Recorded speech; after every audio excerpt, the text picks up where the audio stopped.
मी आम्ही उस्माननगरहून आलेलो आहोत, तालुका कंधार, जिल्हा नांदेड.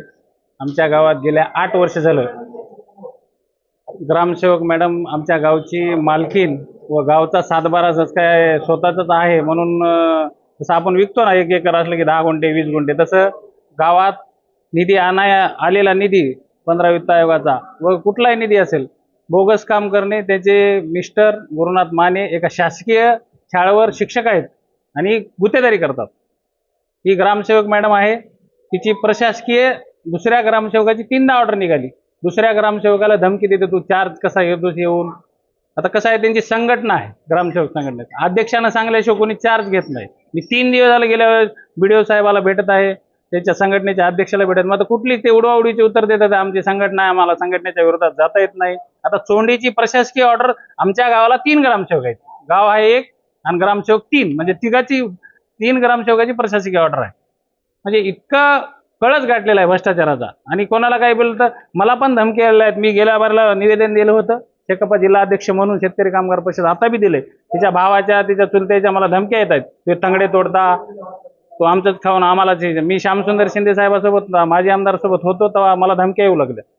म्हणजे इतका कळस गाठलेला आहे की ती अक्षरशः माझ्याकडे पेन ड्राईव्हवर आहे, तुमच्या सगळ्याला मी रेकॉर्डिंग देईन. म्हणजे कुठं प्रॉपर्टी घेतली काय नाही. लोणावळ्याला बंगला आहे, आज छत्रपती चौकात जाऊन बघा 4-5 मजली कॉम्प्लेक्स होते. एका ग्रामसेवकाचं जर एवढ्या मोठी जर प्रॉपर्टी असेल त्याची मी अकाउंटनीही चौकशी लावा म्हणून आज शिव मॅडमला, ॲडिशनल साहेबाला, आता शिव मॅडम नाहीत, ॲडिशनल साहेबाला दिलंय अकाउंटनीही. म्हणजे वरिष्ठ अधिकाऱ्याच्या आदेशाच्या केळाची टोपली दाखवण्याचं काम एक कर्मचारी करत आहे. म्हणजे एक लोकशाही आहे की आपल्या भारतात हेच कळत नाही मला, की म्हणजे वरिष्ठ अधिकारी काय करतात. म्हणजे याच्यामध्ये काय सर्वांची मिली बघत आहे असं काय आहे का? ते पैसा काय वरिष्ठांना येते का? म्हणजे तुम्ही जर एक तुमचा साधा कर्मचारी तुमच्या शिव मॅडम सारख्या अधिकाऱ्याला जर वाकत नसेल किंवा त्याच्या आदेशाचं पालन करत नसेल, म्हणजे बाकीच्या आपल्या सर्वसामान्य आमच्यासारख्याचं तुमच्यासारख्याचं काय? आज गावात येऊन बघा तुम्ही, पियाला पाणी नाही. जवळपास 50 कोटीची योजना आहे आमच्या गावात, एक थेंब पाणी नाही. सरपंच स्वतः आहेत, सरपंचाला सुद्धा धमक्या देते, तू जर काय केलं तर तुझ्यावर 353 करेल. सरपंचाला धमक्या. म्हणजे इतक्या कळस गाठलेला आहे. पाणी फाउंडेशनचं आपल्या गावामध्ये हा, सत्यमेव जयतेच्या याच्यामध्ये सुद्धा आलेलं आहे. आमिर खाननं सुद्धा आमची दखल घेतली आहे. मात्र आज सांगतोय शासनानं जवळपास 40 कोटीची योजना संयुक्त पाणी पुरवठा देत, मात्र गावात 3 वर्ष झाले थेंब नाही पाण्याचा. आज माझी तुम्ही उस्माननगरला येऊन चला, तिथं आज माझ्यासारख्या सामाजिक कार्यकर्त्याला टँकर लावायला लागतात फ्रीमध्ये. म्हणजे आम्ही एक सेवक म्हणून लोकांचं काम करत आहेत. म्हणजे आम्हाला जवळपास 15. आता मागणी काय तुमची? आमची मागणी एवढीच आहे, तात्काळ चौकशी करून तात्काळ निलंबन करा. तुम्ही दुसऱ्या ग्रामसेवकाला जर धमक्या देत असाल, माझ्याकडे रेकॉर्डिंग आहे, आता मी लावून दाखव का इथं. दुसऱ्या ग्रामसेवकाला सकाळी म्हणते की 20 लाख रुपये दे, तू जाऊन चार्ज घे.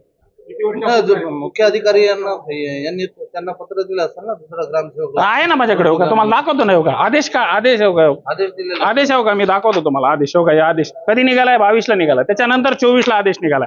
तो ग्रामसेवक तेच सांगतोय ना, रुजू का होत नाही? तो गरीब ग्रामसेवक आहे साहेब, नोकरी पगारीवर जगणार आहे. हे गुत्तेदारी करतात, यांचे मिस्टर.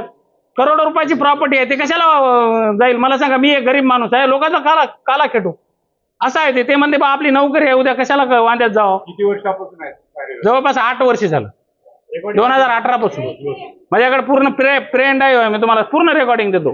कोण्या ग्रामसेवकाला BDOला काय काय बोललेलं आहे. मागणी दर्शन घेतली नाही तर आमची मागणी एकच आहे की गावातल्या त्या मॅडमचे निलंबन व्हावं, त्यांची अकाउंटनी चौकशी व्हावी, नवऱ्याची त्यांची. दोघंही शासकीय कर्मचारी आहेत आणि आमच्या गावाला आज पाणी नाहीये.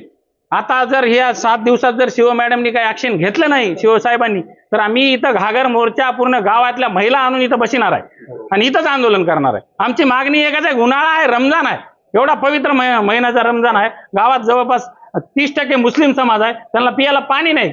आम्ही फ्रीमध्ये लोकांना पाणी देत आहोत, लोकांचं विकत आणून लोकांना फ्रीमध्ये देतो. म्हणजे एवढी मोठी योजना असताना 80 लाख रुपये 15 वित्त आयोगाचे येतात, तर 40 लाख रुपये याच्या घरात जातात, काम कुठंच नाही.